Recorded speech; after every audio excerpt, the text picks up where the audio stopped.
26절 말씀에서 27절까지 보겠습니다. 다니엘 4장 26절과 27절 함께 보도록 하겠습니다. 1239쪽이 되겠습니다. 다니엘 4장 26절과 27절을 한 목소리로 같이 읽도록 그렇게 하겠습니다. 시작. 또 그들이 그 나무 뿌리에 구루터기를 남겨두라 하였은즉 하늘이 다스리시는 줄을 하나님과 깨달은 후에야 왕의 나라가 견고하리이다.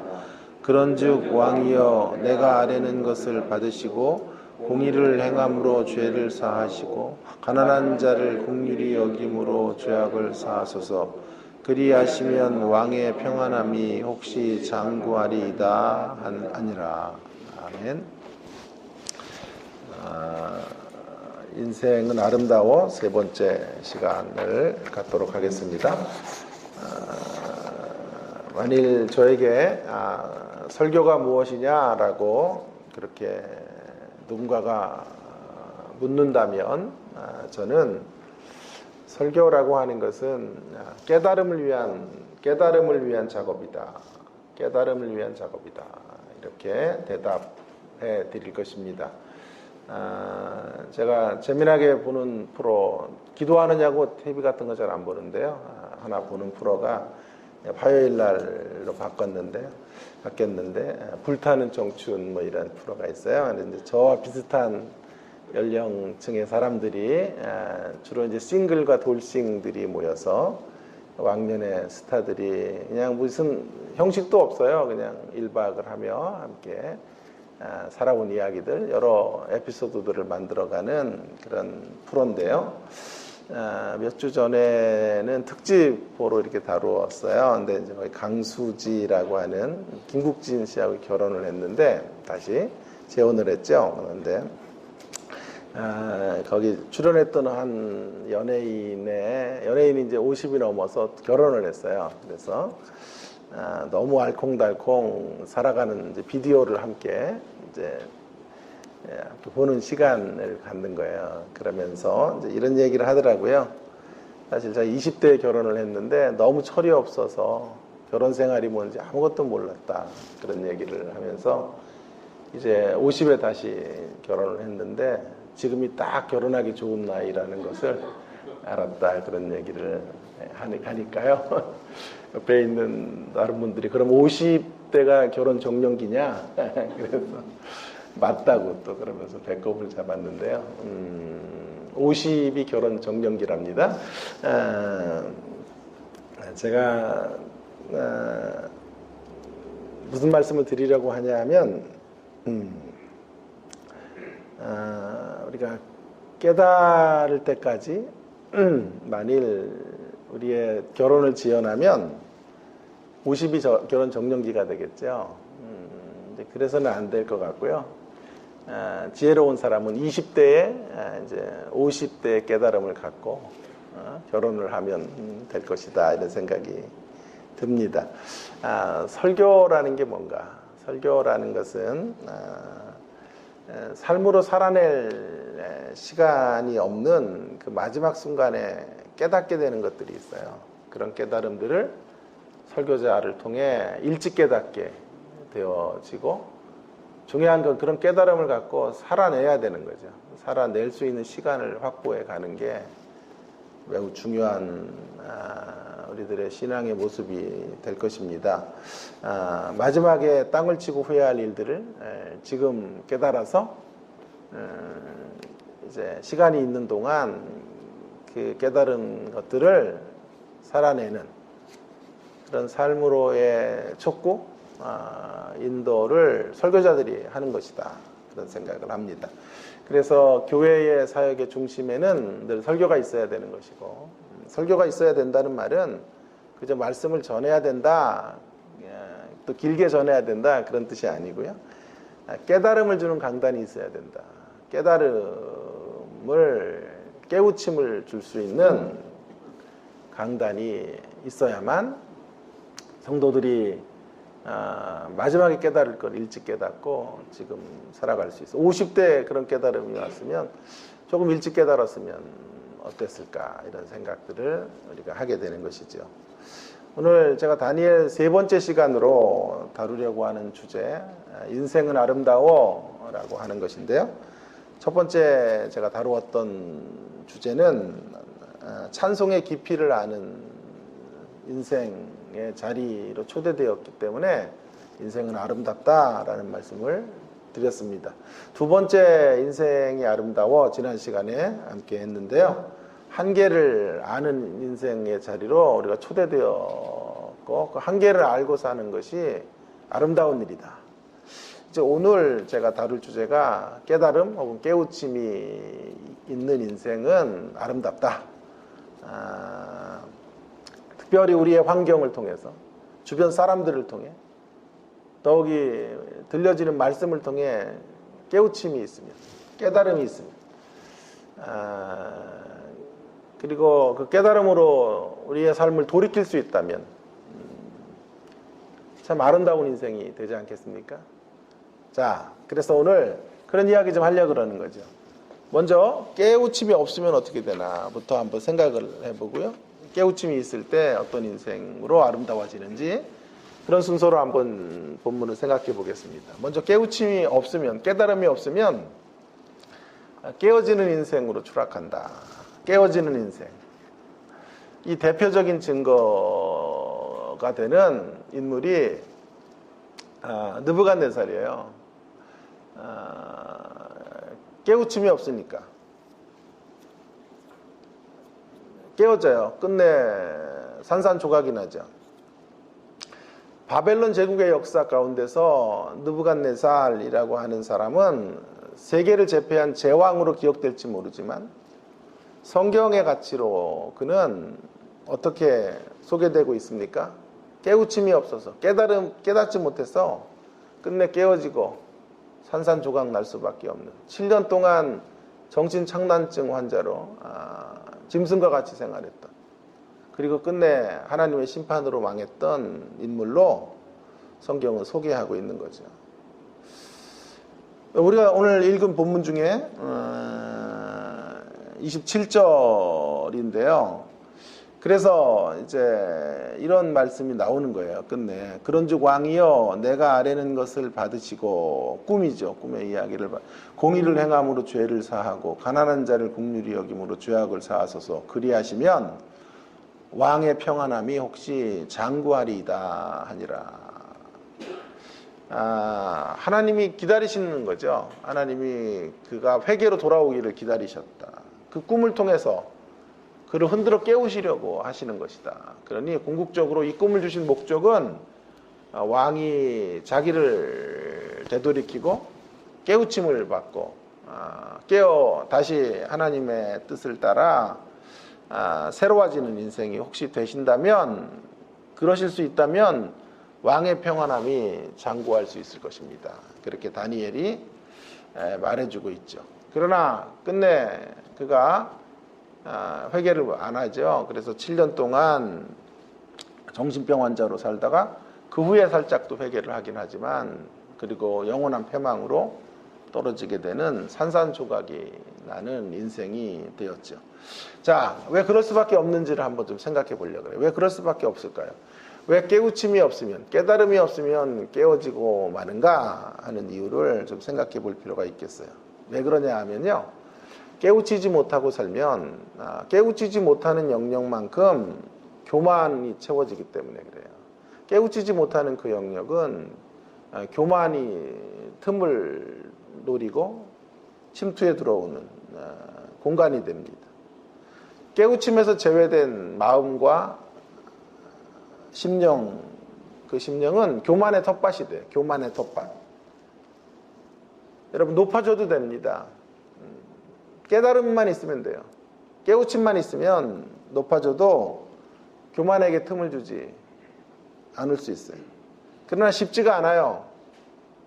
계급장이 높아지면 계급장이 자기라고 생각해요. 물질이 많아지면 물질의 크기로 자기를 규정하려고 드는 거죠. 힘이 강해지면 자신을 힘 있는 존재라고 생각해요. 그 길로 넘어지는 거예요. 힘이 있어서 넘어지는 것도 아니고 물질이 많아서 넘어지는 것도 아니에요. 지위가 높아서 무너지는 것도 절대 아니에요. 깨달음이 없어서 무너지는 거예요. 깨우침이 없으면요, 그 모든 것들을 가지고 끝내 교만의 자리로 떨어질 수밖에 없는 것이죠. 그래서 깊은 깨달음이 있어야 돼요. 소중한 것들이 옆에 있을 때 우리가 깨달음을 갖고 그 소중함을 참으로 감사함으로 받는다면 얼마나 좋은 인생이 되겠습니까? 얼마나 아름다운 인생이 되겠어요. 그러나 그 모든 것들을 잃어버린 후에 우리가 비로소 깨닫는 슬픈 족속이 인생이라는 존재들이죠. 목요일에 저는 우리 대학원 한 번도 얼굴을 또 못 보고 해서 임원들하고 잠시 속초에 MT를 가서 아침서부터 저녁까지 시간을 보내고 왔는데요. 저를 이제 차로 라이드를 해준 분은 평택에서 아주 큰 건설업을 하고 그러면서 이제 목회를 계속 하면서 두 가지 잡을 갖고 있는 분이신데 갑자기 본인이 회장을 하겠다고 이번에 올해 초에 그래서 이제 자기가 섬기고 싶다 이제 그렇게 되었는데 같이 이제 차를 타고 갔어요. 옆에는 이제 사모님이 타시고 저랑 이제 셋이 가는데 20대 말 30대 초까지 돈을 정말 너무너무 많이 벌었대요. 땅 이렇게 건물 져가지고 팔고 해가지고 하루에 1억씩을 벌 정도로 돈을 많이 벌었다 그래요. 좀 못 벌 때는 한 주에 1억씩을 벌고 잘 돌 때는 하루에 1억씩을 벌며 살았다 그래요. 이제 근데 그런 얘기를 하면 좀 불길해요. 저는 하도 신학생들이 그런 얘기를 하다가 이제 그 다음이 중요한데 그러다 부도를 맞아서 단돈 10만 원도 없는 자리로 떨어졌다. 그러니까 뭐 아주 익숙한 레파토리예요. 우리 계열에서는요.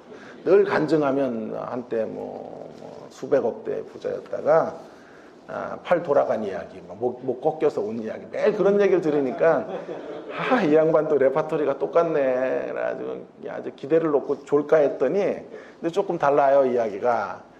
그래서 완전히 쫄딱 망하고 그러다가 다시 한번 회복이 됐대요. 그래서 지금 또 셀 수 없이 만큼 많이 물질이 들어온다 그래요. 그래서 다시 대박이 났다 이런 얘기를 하시고 그래서 이제는 옛날처럼 그런 실수를 다시 범하지 않기 위해서 불신자들만 전도하는 교회를 가정교회를 세워서 지금 평택에 한 50억짜리 가정교회 건물을 짓고 있는데 꿈꾸기는 안 믿는 사람들만 전도해서 교회로 이끄는 그런 믿는 사람들 수평이동 같은 거 이제 안 받고 그런 교회 한번 하고 싶다고 협동 목사로 나를 좀 오시면 안 되겠냐 또 이런 얘기를 해서 이미 협동 목사 여러 곳에서 하고 있다고 내가 얘기를 드렸어요.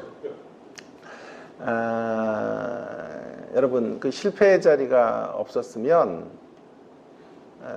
이분은 영영 폐인이 되고 말았을 거예요. 그때 30대 초까지 그렇게 하루에 1억씩을 벌 때 그렇게 기고만장했다 그래요. 정말 세상에 무서운 것이 없이 큰 소리치며 살았다 그래요. 그래서 사모님이 매일 기도를 했대요. 새벽마다. 우리 남편 꼭 망하게 해달라. 저 사업이 무너져야 됩니다. 하나님. 그렇게 처리하라 해서 망했다고 얘기를 합니다. 그 망함이 목사님을 살린 거예요. 깨달음을 갖게. 그래서 다시 하나님이 물질을 허락하시니까 이제는 그 깨달음을 가지고 이전처럼 그렇게 거드름 피우고 살지 않아요. 그리고 진짜 사명을 찾아서 가고 그래서 원후에도 섬기고 싶다고 자기가 그렇게 어찌 보면 하찮은 일들인데 그런 일들을 하며 모든 분들을 섬기는 사람이 된 것이죠. 여러분 깨달음이 없으면요 성공과 부와 성공, 그것과 교만이 정비례해요. 성공을 많이 할수록요 깨달음이 없이 성공하면 물질이 풍요로우면 교만이 찾아와요. 그게 정비례한다. 깨달음이 있으면 어떻게 될까요? 깨달음만 있으면 성공과 교만이 반비례합니다. 저와 여러분은 깨달음을 가지고 성공과 교만이 정비례하는 게 아니라 반비례하는, 많이 주실수록 하나님이 많이 축복하실수록 깨달음만 있으면요 더 유익한 거죠. 하나님을 위해서 세상 다른 이들을 살리는 일을 위해서 쓰여질 수 있는 그런 인생의 걸음들을 걷게 되는 거죠. 사랑하는 여러분, 깊은 깨달음을 날마다 말씀 속에서 확보하셔서 세상의 성공과 명예와 부를 상대화시키는 저와 여러분의 걸음이 되기를 간절히 바랍니다. 깨달음이 있으면 이런 세상 명예와 권력과 부가 하나님의 선물이라는 것을 알게 돼요. 하나님의 은혜로 주신 선물이기 때문에 자만할 수 있는 근거가 아니죠. 오히려 하나님을 위해서 또 세상에 흘려보내야 되는 자만의 근거가 아닌 자원이다. 하나님의 소중한 자원을 나에게 맡기셨다 라고 생각하게 되는 것이죠. 저는 깨우침 없는 깨어진 인생의 자리로 떨어지는 그런 교만의 나무, 느부갓네살은 이런 교만의 나무인데요, 교만의 나무가 되는 삶으로부터 불연히 일어서시고 결별하시는 우리의 인생이 되기를, 우리의 삶이 되기를 간곡히 부탁을 드립니다. 자, 이제 정말 제가 하고 싶은 이야기, 그럼 깨우침이 있으면 어떻게 되는가? 깨우침이 없으면 깨어지는 인생이 된다 그랬죠. 그럼 깨우침이 있으면 어떻게 될까요? 결론적으로 깨우침이 있으면 깨어나는 인생이 된다. 깨우침이 없으면 깨어지는 인생이 되고, 깨우침이 있으면 깨어나요. 하나님의 뜻을, 사명에 눈뜨고 어떠한 삶의 곤고한 자리에서도 다시 패자부활전으로 나갈 수 있고 회복의 언덕으로 걸어갈 수 있게 되는 것이죠. 그래서 우리가 깨어나기 위해서 깨달아야 된다는 건데요, 두 가지예요. 깨어나기 위해서 우리가 깨달음, 깨우침을 가져야 되는데, 무엇보다도 한 두 가지 정도는 본문에서 26절, 27절 말씀에서, 특별히 26절을 좀 더 주목해 보면 우리에게 깨어나기 위해서 깨달음을 촉구하시는 메시지인데요. 느부갓네살이 큰 나무로 꿈에서 비유됐죠. 순찰자가 그 나무를 베었죠. 근데 그게 끝이 아니고요. 자, 여기 중요한 것은 우리 하나님에 대한 지식이 하나 분명히 확보되어져야 하는데, 26절을 보겠습니다. 또 그들이 순찰자와 그의 그룹들이 천사들이겠죠. 주의 천사들이 그 나무에 구루터기를 남겨두라 하였은죠. 그러니까 다 나무를 베는데 나무를 끝까지 베는 게 아니고요, 구루터기를 남겨두라고 하셨어요. 하나님이 다스리시는 줄 왕이 깨달은 후에야 왕의 나라가 견고하리이다. 자, 그 나무에 구루터기들을 남겨두라. 구루터기를 남기시는 하나님에 대하여 우리가 알아야 합니다. 하나님 어떤 분이신가? 느부갓네살을 징계하시지만 느부갓네살조차도 놀라운 구루터기를 남겨두시는 그런 하나님이신 것을. 그래서 깨달은 후에는 다시 회복의 자리로 그를 이끌어가기를 원하시는 하나님. 그의 징계, 그를 향한 징계가 파멸을 목적으로 하고 있는 게 아니에요. 아까도 얘기했지만 27절에 회개가 목적이었다. 그래서 구루터기, 은혜의 구루터기를 남기시고 새롭게 피어오를 가능성을 열어두시는 하나님. 호세아서를 읽다가 은혜가 되었던 구절이 바로 11장인데요. 호세아 11장에 우리 하나님이 그의 백성들 매를 때리다가도 그 백성을 향한, 이스라엘을 향한 국률이 불붙는 것 같아서 다시 마음을 바꾸시는 하나님, 그 하나님이 구루터기를 남기시는 하나님의 모습이에요. 계시록을 읽다가도 우리가 얼마나 많이 이런 하나님을 만났습니까? 한 번에 세상을 다 쓸어버리지 아니하시고 일곱 인과 나팔과 대접재앙으로 점진적으로 강도를 높여가시면서 돌아올 수 있는 길들을 늘 확보해 가시는, 마지막까지 회개의 길목들을 열어놓으시는, 앞문을 제가 닫고 뒷문을 열어놓으시는, 앞문은 닫혔다고 막 소리치시지만 잘 보면 뒷문은 항상 열어놓으시고 마지막까지 우리를 기다리시는 하나님. 인생을 향한 진노는 3, 4대에 그칠 거지만 인생을 향한 하나님의 국률은 수천 대에 이르게 하실 하나님. 그 하나님에 대한 깨달음을 가져야 합니다. 그래야 다시 그 하나님 붙잡고 깨어나는 자리로 나올 수 있는 거죠. 또 한 가지요. 깨어나기 위한 깨달음 두 번째로는 이게 더 중요한 건데요. 하나님의 주권이 이렇게 드러나는 방식, 하나님의 주권이 행사되는 방식, 그 방식에 대하여 우리가 깨달음을 가져야 돼요. 그 방식이 뭘까요?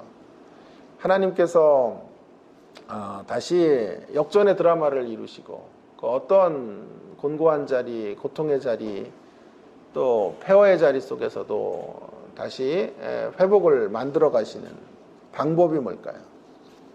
다시 26절을 한번 음미해 보십시다. 또 그들이 그 나무 뿌리에 구루터기를 남겨두라 하였은즉 그 다음 구절, 하나님이 다스리시는 줄을 왕이 깨달은 후에야 왕의 나라가 견고하리이다. 깨달은 후에, 깨달음으로 나오는 사람, 무슨 말일까요? 겸손의 사람이에요. 겸손의 사람. 자기의 한계를 깨닫고 자기의 연약함을 깨닫고 하나님 앞에 나올 줄 아는 사람. 그 깨달은 후에 나오면 회복의 역사가 있을 것이다. 그 깨달음의 자리에서 깨어나게 만들어줄 것이다.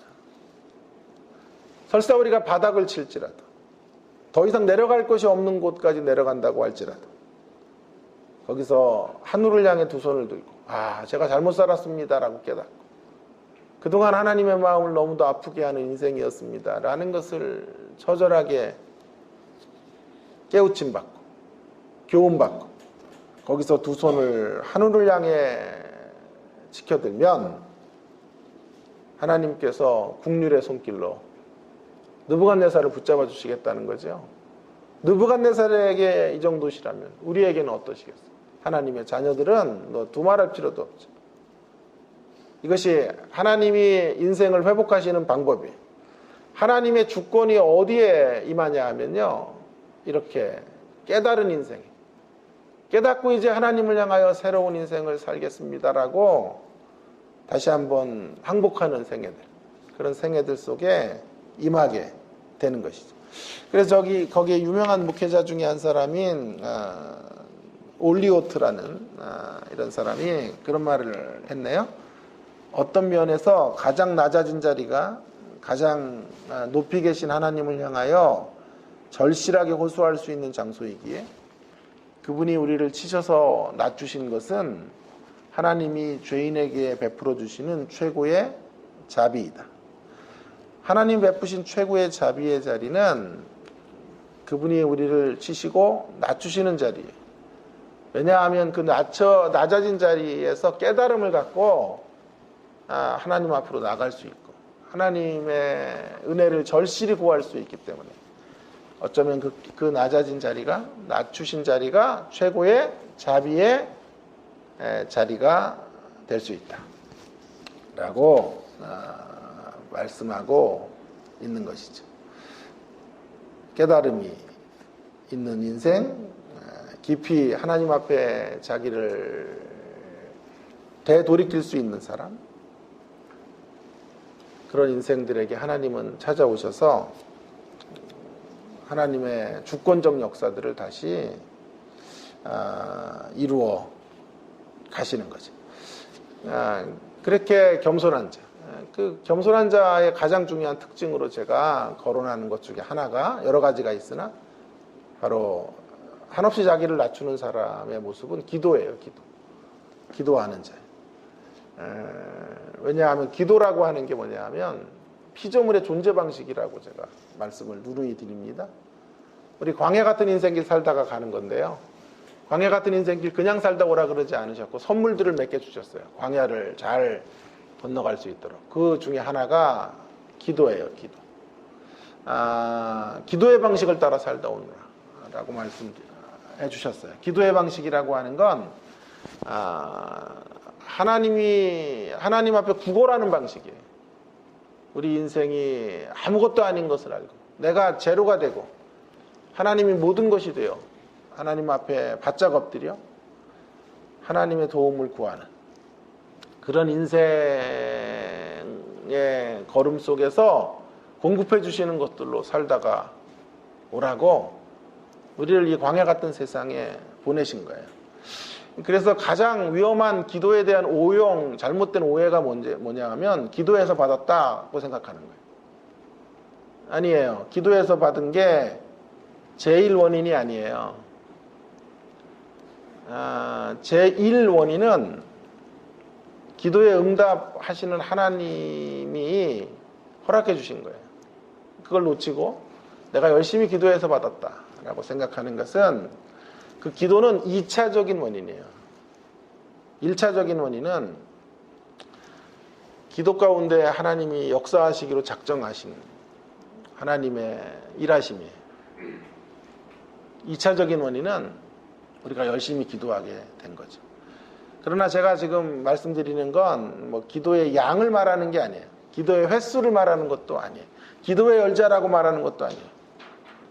기도를 어떤 방식으로 기도해야 되느냐를 말하는 것도 아니에요. 제가 말씀드리는 건 기도의 자세를 말하는 거예요. 기도가 뭐냐?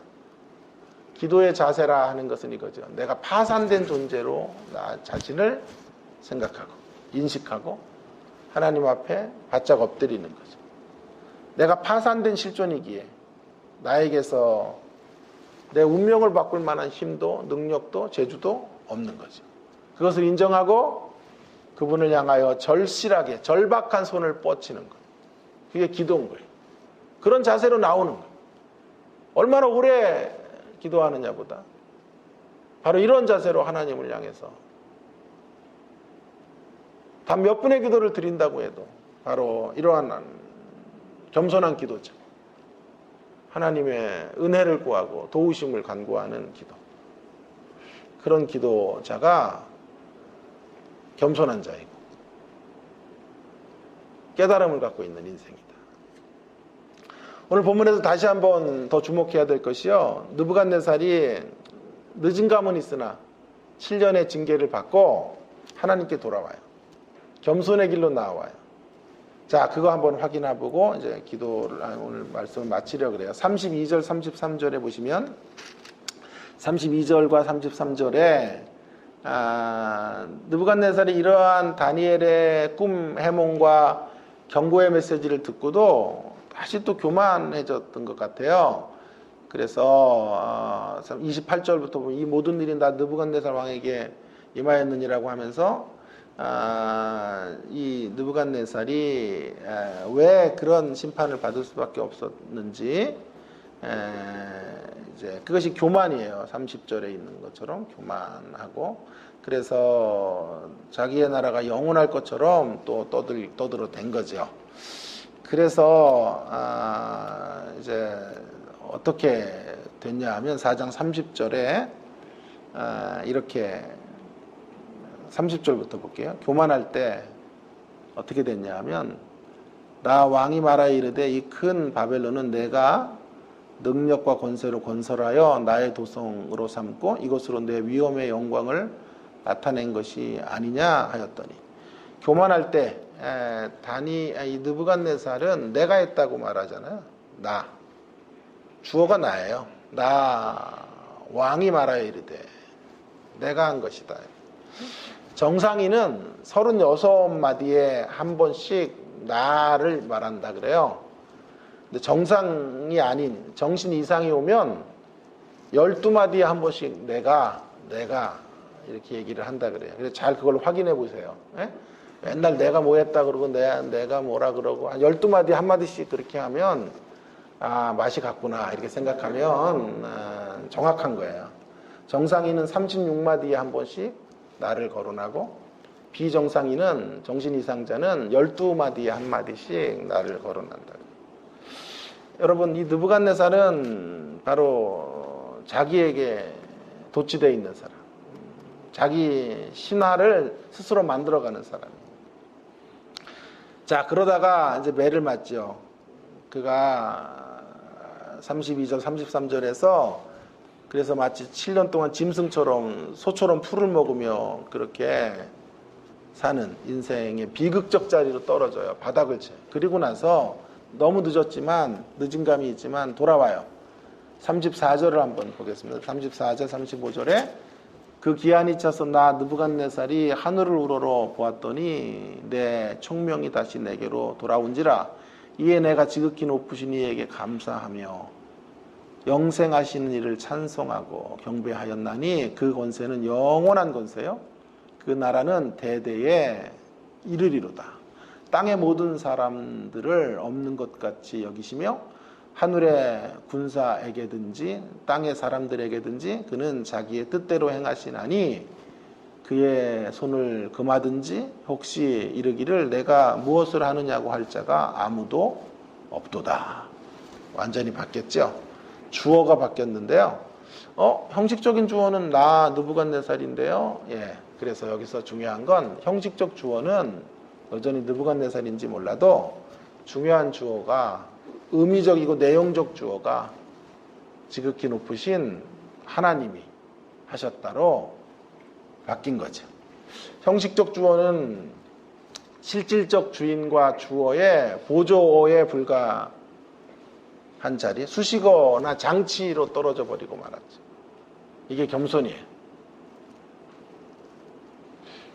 인생의 내용적 주어가 하나님이어야 돼요. 형식적 주어가 나 느부갓네살이라고 말할지라도 실제 내용의 이 내용을 34절 35절의 실질적 내용의 주인공은 하나님이시래요. 하나님의 위대하심이고 위대하신 하나님이 이루신 일들을 지금 노래하고 있는 것이죠. 내 능력이 아니라 하나님의 공급해 주심입니다. 내가 아니라 그분의 은혜입니다. 저는 많은 기독교인들에게서 형식적 주어가 하나님이 되고 내용적 주어가 자신이 되는 모습을 너무나 많이 봐요. 하나님이 하셨다고 하면서 내용을 잘 들어보면 실제로는 자기가 아니고 자기가 기도해서 하고 자기가 믿음 좋아서 이룬 일이 되어버리는 거죠. 하나님의 이야기가 수식어가 되고 보조어가 되고 한낱 구색을 맞추는 말이 되어버리고 자신이 한 일들을 피하라고 선전하고 증명하는 이런 일들이 얼마나 많은지 몰라요. 그런 목회자들이 얼마나 많은지 몰라요. 제가 간증을 싫어해요. 저는요. 늘 간증들이 이런 패턴이잖아요. 하나님 걸어놓고 자기가 한 거잖아요. 자기가 잘 계획 세워서 일이 이렇게 대박이 났고 자기가 잘 기도해가지고 하나님의 복이 자기에게 임했고 전부 그런 형식적 주어를 하나님으로 놓고 실질적 주어가 자기가 되는 저와 여러분은 반대로 가야 되겠습니다. 우리의 실질적 삶의 주어를 하나님으로 놓고 형식적 주어가 우리가 되는 그런 삶의 자리로 나아갈 수 있기를 바랍니다. 주어가 내가 된 사람은 자신의 능력을 신뢰하고 사는 사람이에요. 주어가 하나님이 된 사람은 하나님의 능력을 신뢰하고 사는 사람. 우리의 진실된 고백은 이것이 돼야 돼요. 하나님이 허락하시지 않으면 저는 아무것도 이룰 수 없습니다. 아무것도 가질 수 없습니다. 아무것도 누릴 수 없는 생애입니다. 이런 생애에게 긍휼을 베푸시고 은혜를 베풀어 주시고 귀한 선물을 허락해 주셔서 감사합니다. 늘 이런 고백 안에서 살아가는 우리가 되기 바랍니다. 겸손한 사람의 특징 있는 것. 겸손한 사람이 반드시 리트머스 시험지는 뭐냐 하면 겸손한지 안 한지. 제가 누누이 강조하는 것처럼 겸손한 사람은 한 가지가 있어요. 늘 감격이 있어요. 하나님이 주셔서 사니까. 하나님이 은혜 베풀어 주셔서 오늘도 기도하고 호흡하고 사니까 늘 감격이에요. 오늘 한 날도 감격으로 사는. 겸손한 사람에게 없는 것 한 가지가 자랑이에요. 자랑은 없죠. 내가 내 힘으로 이룬 것이 아닌데요. 하나님이 주셔서 얻은 건데. 그러니 자랑이 없어요. 자랑이 있다면 한 가지 자랑밖에 없어요. 주 안에서 자랑하는 것. 주님을 실질적 내용적 주어로 놓고 자랑하는 그 자랑 외에는 그 어떤 자랑도 없습니다. 오늘 말씀을 마치겠습니다. 오늘 좀 일찍 마치죠. 지난주에 제가 충격받아가지고요. 일찍 마치고 7시에 마치려고 했는데 10분 더 왔어요. 다음 주부터는 7시 해가지고 더 길어지면요 5분만 딱 하고 끝나고 그러도록 될지는 모르겠어요. 자, 어쨌든 사랑하는 여러분, 우리가 구할 기도 제목이 있어요. 우리가 구할 기도 제목은 깨달음이에요. 깨달음. 날마다 치열하게 깨닫고 살기를 간구하십시다. 치열하게 깨달으면 우리에게 허락하신 인생의 시간 속에 치열하게 그 말씀 실천하고 살 수 있어요. 그게 누림이에요. 누림. 그 깨달은 것을 실천하고 사는 게 누림. 깨달음 속에서 기독교 신앙의 위대함을, 기독교 신앙의 풍성함을 깨달음 속에서 누리시고 맛보시고 그거 전달하는 우리들 되기를 간절히 바랍니다. 느부갓네살처럼 너무 늦지 않게 깨닫게 되기 바랍니다. 또한 느부갓네살처럼 이렇게 한 순간만 깨달으면 안 돼요. 이렇게 한 순간 깨닫고 또 돌아가요. 오뚜기야 오뚜기. 그래서 망하잖아요. 한순간이 아니라 지속적으로 깨달아야 돼요. 지속적으로 깨달아. 그래서 제가 말씀에서 제일 중요하게 여기는 게 깨달음이에요. 깨달음이 올 때까지는 설교를 못해요. 깨달음을 주십시오.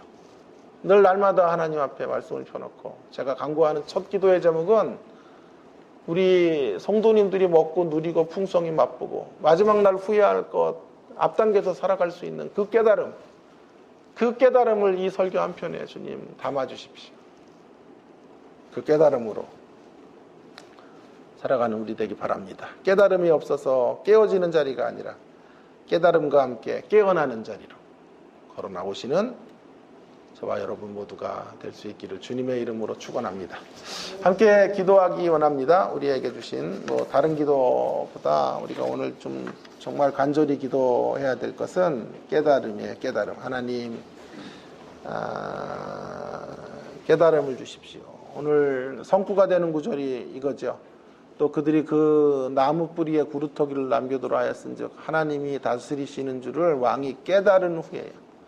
왕이 깨달은 후에야 왕의 나라가 견고하리이다. 깨달음 전에도 견고했는데요. 그건 진짜 견고함이 아니에요. 무너질 견고함.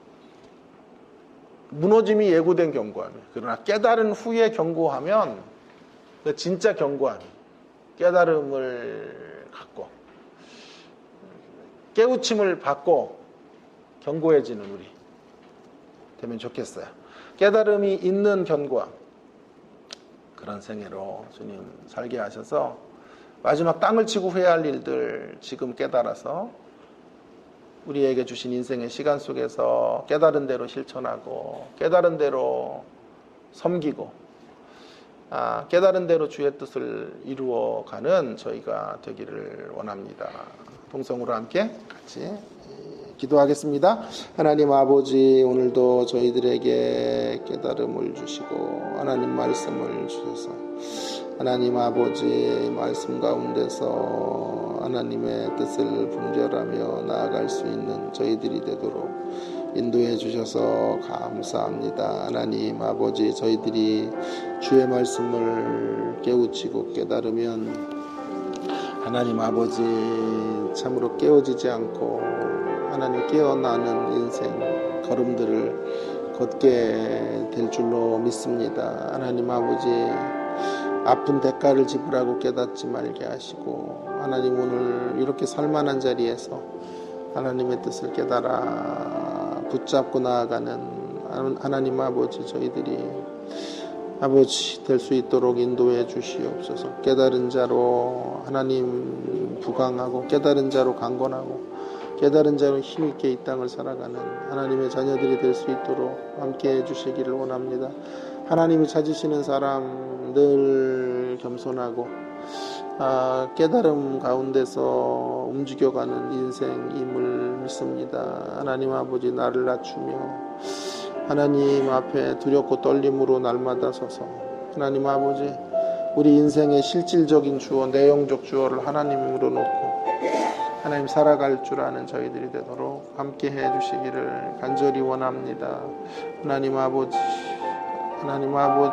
도와주셔서 하나님 소중한 것들을 잃어버린 후에 깨닫고 하나님 아버지 그렇게 가슴을 치는 우리가 되지 말게 하시고, 하나님 아버지 오늘 이 시간에 은혜를 받고 깊이 깨달아서 하나님 아버지 하나님의 오묘한 섭리의 손길에 쓰여지고 하나님의 주권에 붙들려 사용되어지는 귀하고 아름답고 선한 통로들이 다 될 수 있도록 하나님 아버지 도와주시기를 간절히 원합니다. 하나님이 모든 것들이 하나님 아버지 감격이 되게 하시고 우리가 오늘 살아가고 있음이 감사가 되게 하시고 하나님 아버지 우리 가운데 인간적인 자랑이 없게 하시고 하나님 안에서만 자랑하고 하나님만 높이는 저희들의 모습들이 다 될 수 있도록 함께 해 주시기를 원합니다. 도와주시기를 원합니다.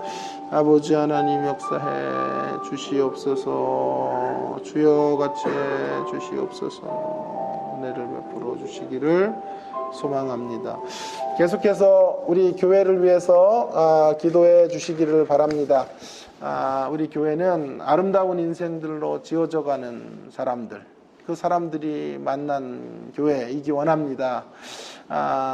늘 깨우침이 있는 그런 교회가 되어야 되겠습니다. 여러분, 무엇보다도 교회의 핵심은 깨우침이 있는 강단이 있어야 합니다. 늘 날마다 말씀 속에서 그 말씀의 거울 앞에 우리를 비추어 보고 우리를 되돌이키고 우리의 심령을 부드럽게 만들어 주는 그런 강단이, 그런 말씀 사역이 계속되는 교회, 주님 오실 때까지 그런 강력한 강단이 존재하는 그런 우리 주님의 십자가 교회 되었으면 좋겠습니다.